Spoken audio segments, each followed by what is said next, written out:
Welcome to chapter 5 of Through the Looking Glass.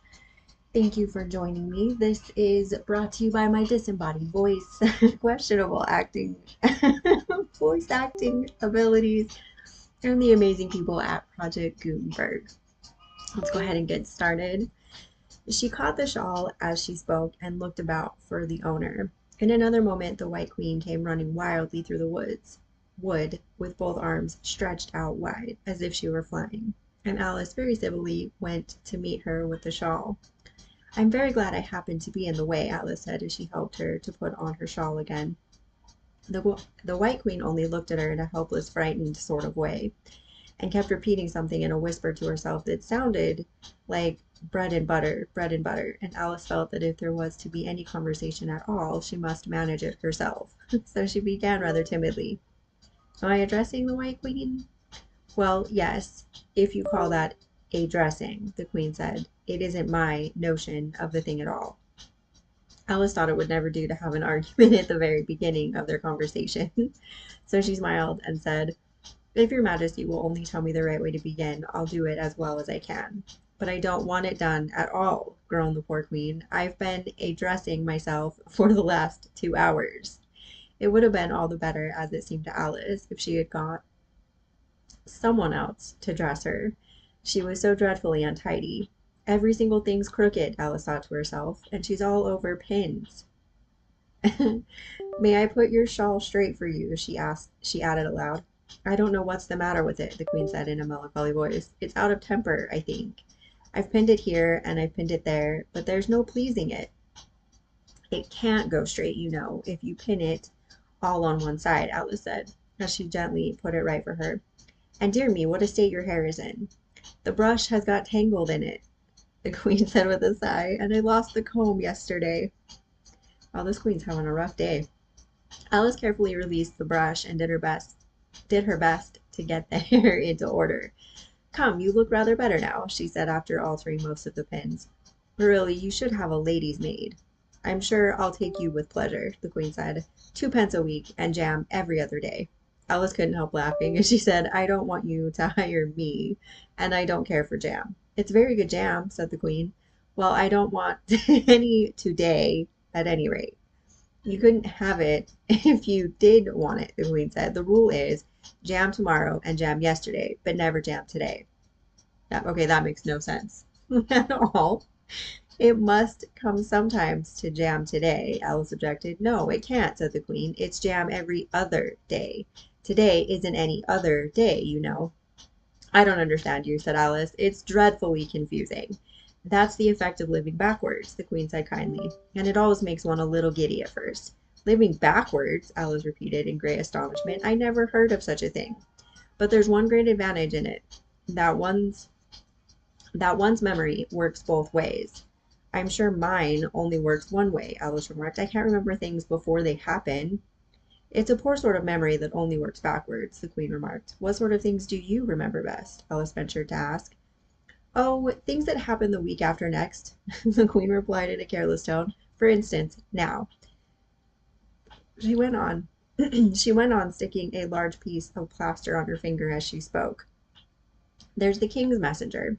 He's in prison now, being punished, and the trial doesn't even begin till next Wednesday. And of course the crime comes last of all." "Suppose he never commits the crime," said Alice. "That would be all the better, wouldn't it?" the Queen said as she bounded the plaster round her finger with a bit of ribbon. Alice felt there was no denying that. "Of course it would be all the better," she said, "but it wouldn't be all the better his being punished." "You're wrong there, at any rate," said the Queen. "Were you ever punished?" "Only for fault," said Alice. "And you were all the better for it, I know," the Queen said triumphantly. "Yes, but then I had done the things I was punished for," said Alice. "That makes all the difference." "But if you hadn't done them," the Queen said, "that would have been better still, better and better and better." Her voice went higher with each "better" till it got quite to a squeak at last. Alice was just beginning to say, "There's a mistake somewhere," when the Queen began screaming so loud that she had to leave the sentence unfinished. "Oh, oh, oh!" shouted the Queen, shaking her hand about as if she wanted to shake it off. My finger's bleeding. Oh, oh, oh, oh! Her screams were so exactly like the whistle of a steam engine that Alice had to hold her hands over her ears. What is the matter? She said as soon as there was a chance of making herself heard. Have you pricked your finger? I haven't pricked it yet, the queen said, but I soon shall. Oh, oh, oh! When do you expect to do it? Alice asked, feeling very inclined to laugh. When I fasten my shawl again, the poor queen groaned out. The brooch will come undone directly. Oh, oh! As she said the words, the brooch flew open and the queen clutched wildly at it and tried to clasp it again. Take care, Alice cried. You're holding it all crooked. And she caught at the brooch, but it was too late. The pin had slipped and the queen had pricked her finger. That accounts for the bleeding, you see, she said to Alice with a smile. Now you understand the way things happen here. But why don't you scream now? Alice asked, holding her hands ready to put over her ears again. Why, I've done all the screaming already, said the queen. What would be the good of having it all over again? By this time it was getting light. The crow must have flown away, I think, said Alice. I'm so glad it's gone. I thought it was the night coming on.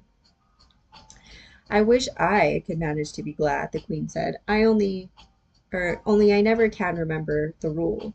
You must be very happy living in this wood and being glad whenever you like. Only it is so very lonely here, Alice said in a melancholy voice, and at the thought of her loneliness 2 large tears came rolling down her cheeks. Oh, don't go on like that, cried the poor queen, wringing her hands in despair. Consider what a great girl you are. Consider what a long way you've come today. Consider what o'clock it is. Consider anything, only don't cry. Alice could not help laughing at this, even in the midst of her tears. Can you keep from crying by considering things? She asked. That's the way it's done, the queen said with great decision. Nobody can do 2 things at once, you know. Let's consider your age to begin with. How old are you? I'm 7.5 exactly. You needn't say exactually, the queen remarked. I can believe it without that. Now, I'll give you something to believe. I'm just 101, 5 months and a day. I can't believe that, said Alice. Can't you? The queen said in a pitying tone. Try again. Draw a long breath and shut your eyes. Alice laughed. There's no use trying, she said. One can't believe impossible things. I dare say you haven't had much practice, said the queen. When I was your age, I always did it for half an hour a day. Why, sometimes I've believed as many as 6 impossible things before breakfast. There goes the shawl again. The brooch had come undone as she spoke, and a sudden gust of wind blew the queen's shawl across the little brook. The queen spread out her arms again and went flying after it, and this time she succeeded in catching it for herself. I've got it, she cried in a triumphant tone. Now you shall see me pin it on again, all by myself. Then I hope your finger is better now, Alice said very politely as she crossed the little brook after the queen. Well, this queen is a mess. She does not match the movie at all. That's hilarious. Oh, much better, cried the queen, her voice rising to a squeak as she went on.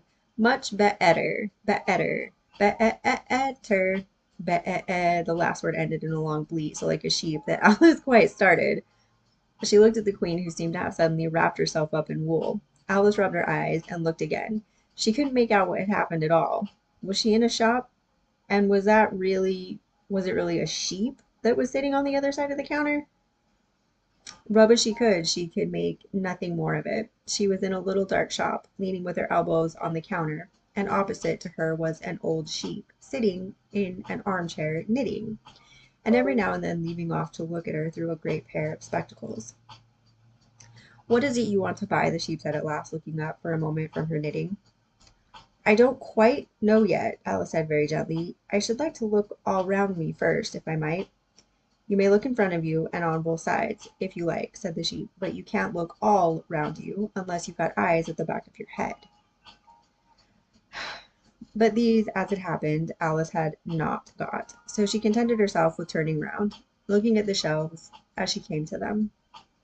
The shop seemed to be full of all manner of curious things, but the oddest part of it all was that whenever she looked hard at any shelf to make out exactly what it had on it, that particular shelf was always quite empty, though the others round it were crowded as full as they could hold. Things flow about so here, she said. at last in a plaintive tone, after she had spent a minute or two so in vainly pursuing a large bright thing that looked sometimes like a doll and sometimes like a workbox, and was always in the shelf next, above the one she was looking at. And this one is the most provoking of all, but I'll tell you what, she added as a sudden thought struck her. I'll follow it up to the very top shelf of all. It'll puzzle it to go through the ceiling, I expect. But even this plan failed. The thing went through the ceiling as quietly as possible, as if it were quite used to it. Are you a child or a teetotum? The sheep said, as she took up another pair of needles. You'll make me giddy soon if you go on turning round like that. She was now working with 14 pairs at once, and Alice couldn't help looking at her in great astonishment. How can she knit with so many? The puzzled child thought to herself. She gets more and more like a porcupine every minute. Can you row? The sheep asked, handing her a pair of knitting needles as she spoke. Yes, a little, but not on land, and not with needles, Alice was beginning to say, when suddenly the needles turned into oars in her hands, and she found they were in a little boat gliding along between banks. So there was nothing for it but to do her best. Feather! Cried the sheep as she took up another pair of needles. This didn't sound like a remark that needed any answer, so Alice said nothing but pulled away. There was something very queer about the water, she thought, as every now and then the oars got fast in it and would hardly come out again. Feather! Feather! The sheep cried again, taking more needles. You'll be catching a crab directly. A dear little crab, thought Alice. I should like that. Didn't you hear me say feather? The sheep cried angrily, taking up quite a bunch of needles. Indeed I did, said Alice. You've said it very often and very loud. Please, where are the crabs? In the water, of course, said the sheep, sticking one of the needles into her hair as her hands were full. Feather, I say. Why do you say feather so often? Alice asked at last, rather vexed. I'm not a bird. You are, said the sheep. You're a little goose. Okay, this offended Alice a little, so there was no more conversation for a minute or two while the boat glided gently on, sometimes among beds of weeds, which made the oars stick fast in the water, worse than ever, and sometimes under trees, but always with the same tall river banks frowning over their heads. Oh, please!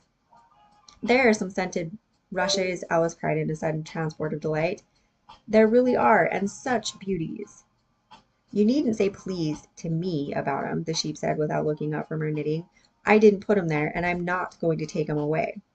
No, but I meant please may we wait and pick some, Alice pleaded, if you don't mind stopping the boat for a minute. How am I to stop it? Said the sheep. If you leave off rowing, it'll stop of itself. So the boat was left to drift down the stream as it would, till it glided gently in among the waving rushes. And then the little leaves were carefully rolled up, and the little arms were plunged in elbow deep to get the rushes a good long way down before breaking them off. And for a while Alice forgot all about the sheep and the knitting as she bent over the side of the boat, with just the ends of her tangled hair dipping into the water, while with bright, eager eyes she caught at one bunch after another of the darling scented rushes. I only hope the boat won't tipple over, she said to herself. Oh, what a lovely one! Only I couldn't quite reach it, and it certainly did seem a little provoking. Almost as if it had happened on purpose, she thought. That, though she managed to pick plenty of beautiful rushes as the boat glided by, there was always a more lovely one that she couldn't reach. The prettiest are always further, she said at last, with a sigh, at the obstinacy of the rushes in growing so far off. As with flushed cheeks and dripping hair and hands, she scrambled back into her place and began to arrange her new-found treasures.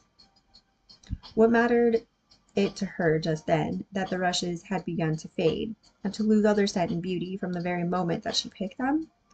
Even real scented rushes, you know, last only a very little while, and these, being dream rushes, melted away almost like snow as they lay in heaps at her feet. But Alice hardly noticed this. There were so many other curious things to think about. They hadn't gone much farther before the blade of one of the oars got fast in the water and wouldn't come out again, so Alice explained it afterwards. And the consequence was that the handle of it caught under her I'm sorry. And the consequence was that the handle of it caught her under the chin, and in spite of a series of little shrieks of "Oh, oh, oh!" from poor Alice, it swept her straight off the seat and down among the heap of rushes. However, she wasn't hurt and was soon up again. The sheep went on with her knitting all the while, just as if nothing had happened. "That was a nice crab you caught," she remarked, as Alice got back into her place, very much relieved to find herself still in the boat. "Was it? I didn't see it," said Alice, peeping cautiously over the side of the boat into the dark water. I wish it hadn't let go. I should so like to see a little crab to take home with me." But the sheep only laughed scornfully and went on with their knitting. "Are there many crabs here?" said Alice. "Crabs and all sorts of things," said the sheep. "Plenty of choice. Only make up your mind. Now what do you want to buy?" "To buy?" Alice echoed in a tone that was half astonished and half frightened, for the oars in the boat and the river had vanished. All in a moment she was back again in the little dark shop. "I should like to buy an egg, please," she said timidly. "How do you sell them?" "5 pence, farthing for one, 2 pence for two," the sheep replied. "Then two are cheaper than one?" Alice said in a surprised tone, taking out her purse. "Only you must eat them both if you buy two," said the sheep. "Then I'll have one, please," said Alice. She put the money down on the counter, for she thought to herself, they mightn't be at all nice, you know."